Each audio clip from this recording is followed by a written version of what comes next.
एक गरीब किसान का बेटा जो सिनेमा हॉल में चौकीदारी करके महीने के सिर्फ 90 रुपए कमाता था, कौन यकीन करेगा कि वो एक दिन ऐसा कंपनी खड़ा कर देगा जिसका टर्नओवर 5000 करोड़ से भी ज्यादा की होगी। सुनने में यह थोड़ी फिल्मी कहानी सी लगती है, लेकिन इसे सच करके दिखाया है 10वीं पास चंदू भाई ने, जिसके पास एक समय में किराए के लिए 50 रुपए भी नहीं थे, लेकिन थिएटर की सीट साफ करके फिल्मों में पोस्टर लगा के और कैंटीन में सैंडविच बेचकर यह लड़का आखिर इतना सफल कैसे हो गया। गुजरात की सबसे बड़ी वेफर कंपनी बालाजी वेफर्स का मालिक बन बैठा। यह सफर कितना स्ट्रगल से भरा रहा और इन्होंने कौन सी स्ट्रेटजी की, इनका सबसे बड़ा कंपटीशन लेज भी इनके सामने हारता चला गया। सब कुछ हम डिटेल में जानने वाले हैं आज के इस वीडियो में। एक्चुअली बात है 1972 की, जब गुजरात के जामनगर जिले के एक छोटे से गांव के अंदर पोपट रामजी भाई वीरानी नाम के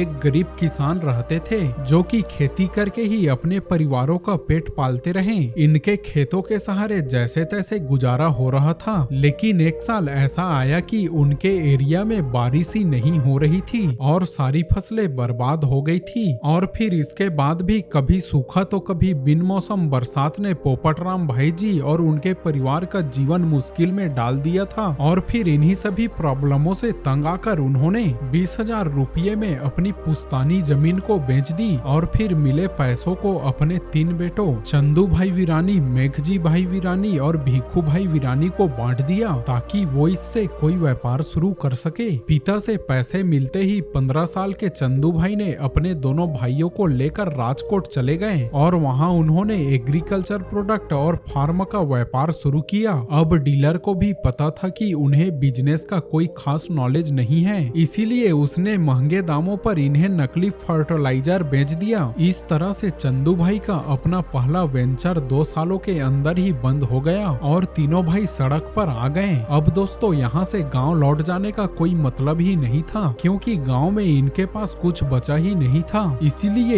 ये लोग राजकोट में ही रहकर काम ढूंढने लगे, क्योंकि ये लोग ज्यादा पढ़े लिखे ही नहीं थे, इसीलिए इन्हें कोई अच्छी जॉब तो नहीं मिल पाई। और इस टाइम पर फाइनेंशियल ट्रबल्स भी इतने ज्यादा बढ़ गए थे, क्योंकि वह अपने घर का किराया जो कि सिर्फ 50 रुपए था वह भी नहीं दे पा रहे थे, और इसकी वजह से मकान मालिक ने भी उन्हें बाहर का रास्ता दिखा दिया। हालांकि कुछ समय बाद चंदू भाई को ईस्टर्न नाम के एक सिनेमा हॉल में चौकीदारी का काम मिला, जिसकी सैलरी थी महीने के 90 रुपए। हालांकि वह चौकीदारी के साथ साथ कभी वह मूवी के पोस्टर भी लगा दिया करते थे, या तो कभी कैंटीन में भी काम कर लेते थे। और फिर इस तरह से कम पैसों में ही सही, लेकिन जैसे तैसे करके उनका गुजारा होने लगा, क्योंकि चंदू भाई बहुत ही ईमानदार थे। इसीलिए कुछ ही समय के बाद उन्हें थिएटर का कैंटीन का ठेका मिल गया और अब वह इंटरवल के टाइम पर मसाला सैंडविच बनाकर लोगों में बेचने लगे। यह मसाला सैंडविच लोगों को बहुत ही पसंद आया, जिससे कि चंदू भाई ने थोड़ा प्रॉफिट भी कमा लिया था। और जब हालात थोड़े बेहतर हुए तो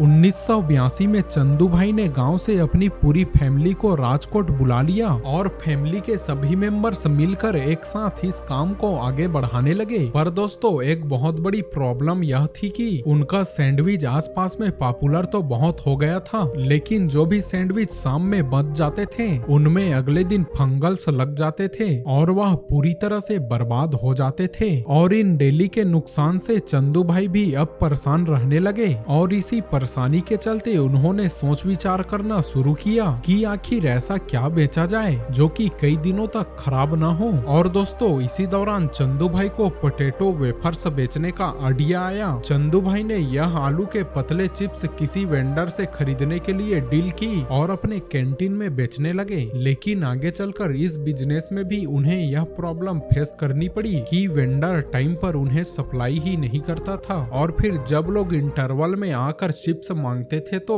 कई बार वह कैंटीन में अवेलेबल ही नहीं होते थे। कभी सप्लाई में ढीले और कभी टूटे फूटे पोटैटो वेफर्स की वजह से चंदू भाई बहुत ही ज्यादा तंग आ गए और फिर उन्होंने सोचा कि अब वह किसी वेंडर के भरोसे नहीं बैठेंगे, बल्कि खुद का ही चिप्स बनाकर बेचेंगे। उस टाइम पर चंदू भाई के पास 10,000 रुपए की सेविंग थी और इन्हीं पैसों की मदद से उन्होंने 1982 में अपने बरामदे में एक छोटा सा टीन शेड लगाया और रात में कैंटीन बंद करने के बाद पोटैटो वेफर्स खुद ही बनाने लगे। शुरुआती समय पर तो एक्सपीरियंस न होने की वजह से काफी मुश्किलों से भरा रहा, क्योंकि इनके चिप्स कभी जल जाते तो कभी नरम ही रह जाते थे। लेकिन कुछ दिनों के मेहनत के बाद आखिरकार उन्होंने परफेक्ट पोटैटो वेफर्स बनाना सीख लिया। अब घर पर ही चिप्स बनाने की वजह से चंदू भाई क्वांटिटी को भी कंट्रोल कर पाए, जिससे कि उनकी बिक्री काफी तेजी से बढ़ने लगी। इनके पोटैटो वेफर्स की लोकप्रियता को देखकर थिएटर ओनर ने चंदू भाई के साथ पार्टनरशिप कर ली और जल्द ही यह 3 अलग अलग थिएटर की कैंटीन को भी चलाने लगे। इस तरह से अब चंदू भाई का काम निकल पड़ा और इनके पोटैटो वेफर्स की डिमांड भी बढ़ती ही चली गई। कुछ ही समय में इन्होंने 25 से 30 मर्चेंट को भी अपने चिप्स सप्लाई करने शुरू कर दिए और फिर धीरे धीरे यह पूरे राजकोट में पसंद किए जाने लगे। लेकिन दोस्तों, मार्केट में और भी कई सारे लोग थे जो कि वेफर्स बनाकर बेच रहे थे।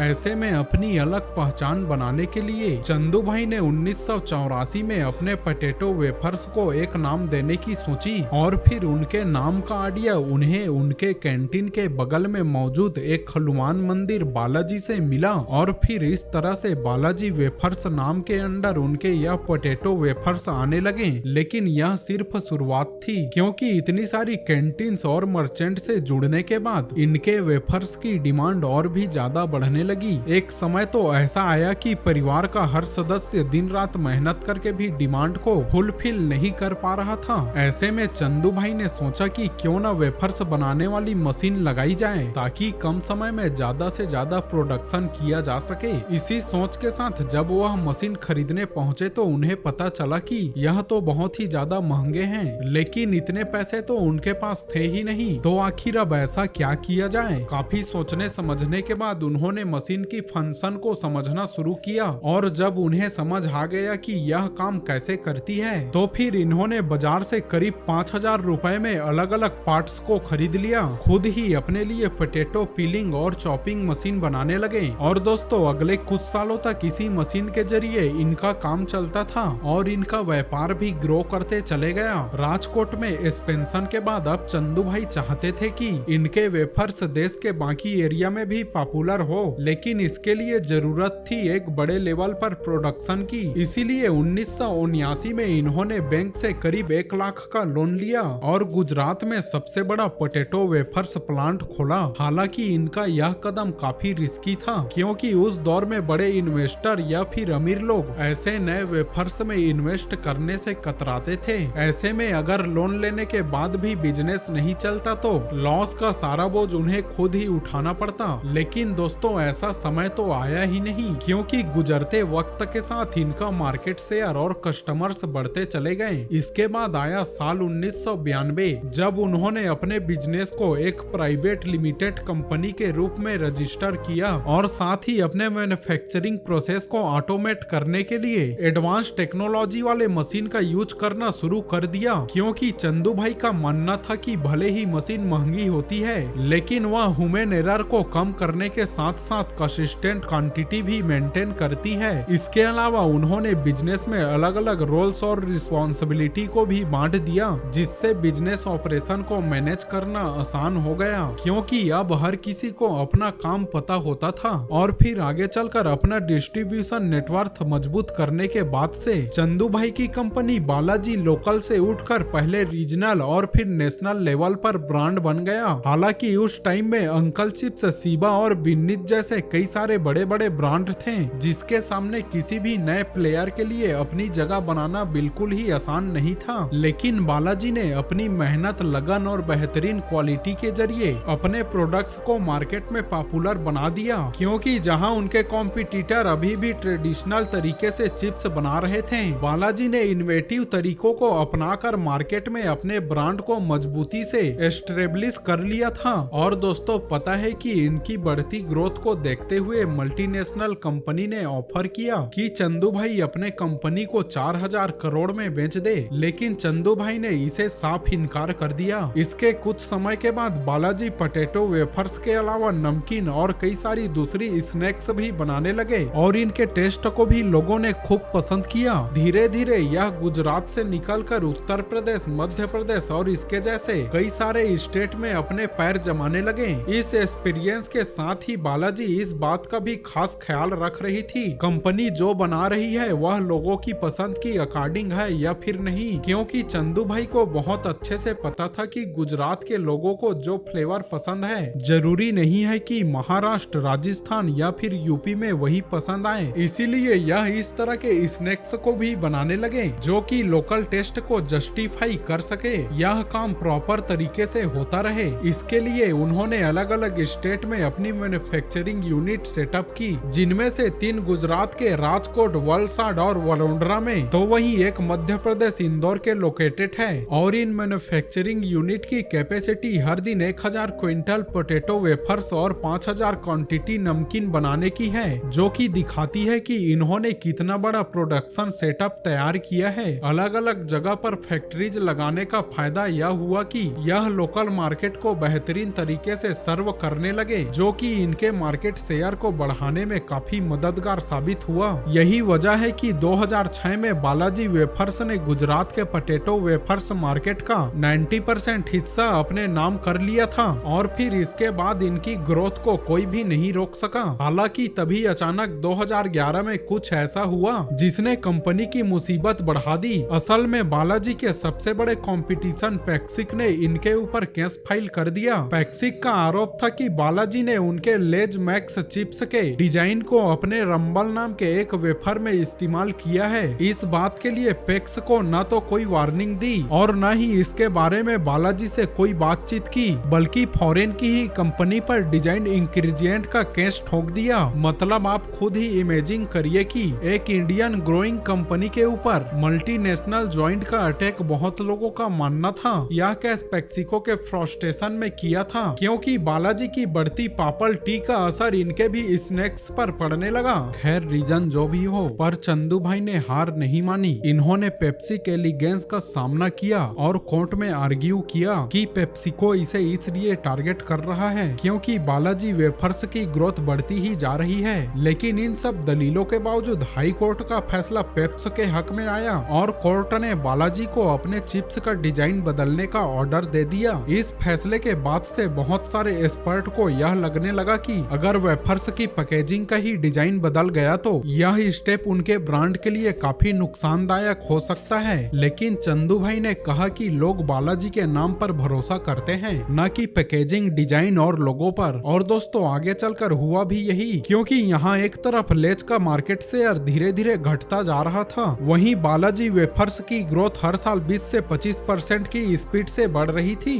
2019 तक आते आते कंपनी के पास 65 से ज्यादा प्रोडक्ट रेंज थी और इनकी रीच छोटे छोटे गांव से लेकर बड़े बड़े शहरों तक फैल चुकी थी। इसके अलावा इनका डिस्ट्रीब्यूशन नेटवर्क भी 1225 से ज्यादा डीलर्स तक पहुंच चुका है। और हाँ, द इकोनॉमिक टाइम्स ने इनकी इसी ग्रोथ और लोकप्रियता को देखते हुए इन्हें सुल्तान ऑफ वेफर्स का नाम दिया। आज बालाजी वेफर्स में हजारों लोग काम करते हैं और कंपनी की बिजनेस फिलॉसफी है कि वह हर एक मेंबर को फैमिली की तरह ट्रीट करते हैं और साथ ही कस्टमर को भी value for money product provide करते हैं। और दोस्तों इनकी इसी फिलॉसफी ने ही इन्हें लोगों के बीच एक वफादार और भरोसेमंद ब्रांड बना दिया। हालांकि यहाँ तक पहुँचने के लिए चंदू भाई ने कुछ ऐसी बिजनेस स्ट्रेटजी पर भी काम किया जिसके चलते इनके कंपटीशन कभी भी इसे हरा नहीं सके। और इन्हीं स्ट्रेटजी में से है लोकल फ्लेवर। अब जैसा कि हमने जाना कि बालाजी वेफर्स की शुरुआत तो गुजरात में हुई थी, लेकिन चंदू भाई को पता था कि अगर उन्हें नेशनल लेवल पर अपनी पहचान बनाना है तो फिर इंडिया की बाकी मार्केट में भी अपनी प्रेजेंस बनानी होगी। इसीलिए इन्होंने गुजरात से निकलकर देश के दूसरे हिस्से में भी अपना फुटप्रिंट बढ़ाया। और इस एक्सपेंस का सबसे बड़ा फायदा यह हुआ कि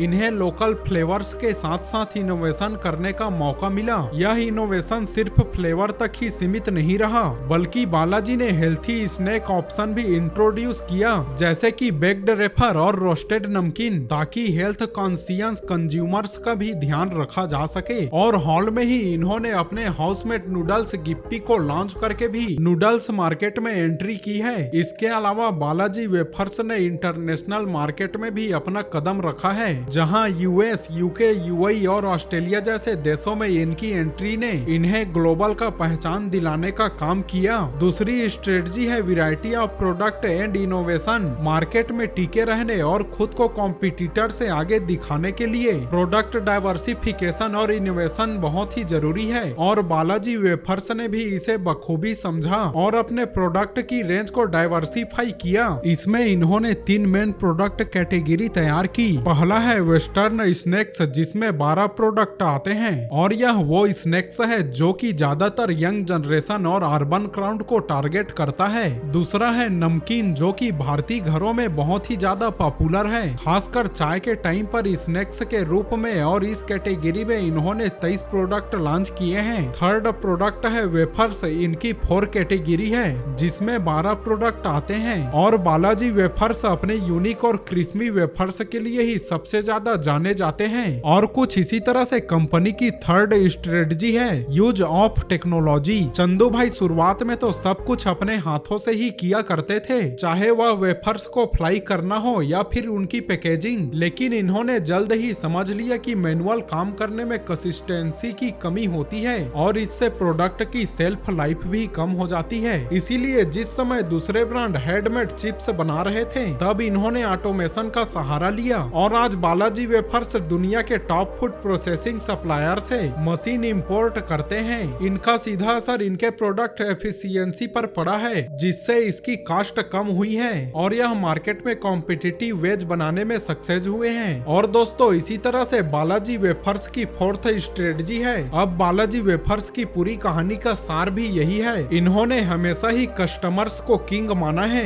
इसके लिए सबसे बड़ी जरूरी यही था कि अपने कस्टमर को अच्छी क्वालिटी के प्रोडक्ट रीजनेबल प्राइस पर प्रोवाइड करे। इन्होंने कंसिस्टेंट टेस्ट और क्वालिटी को मेंटेन करने के लिए बहुत मेहनत की ताकि इनके कस्टमर को हर बार वही स्वाद मिले जिसकी उन्हें उम्मीद है। बालाजी वेफर्स के डायरेक्टर श्याम वीरानी कहते हैं कि आपको हमारे क्वालिटी, क्वांटिटी और प्राइस का मैच किसी भी ब्रांड में नहीं मिलेगा। और दोस्तों यही आत्मविश्वास और डेडिकेशन है जिसने बालाजी वेफर्स को मार्केट में एक स्ट्रॉन्ग ब्रांड इमेज दिलाई है। बालाजी वेफर्स की कहानी सिर्फ स्नैक्स कंपनी के ग्रोथ की कहानी नहीं है, बल्कि यह उस जज्बे की कहानी है जो कि हर मुश्किल को अवसर में बदल देता है। तो दोस्तों यह वीडियो आपको कैसी लगी हमें कमेंट करके जरूर बताएं और हाँ, हमारे चैनल पर आप नए हैं तो हमारे चैनल को सब्सक्राइब करना न भूले। Thank you.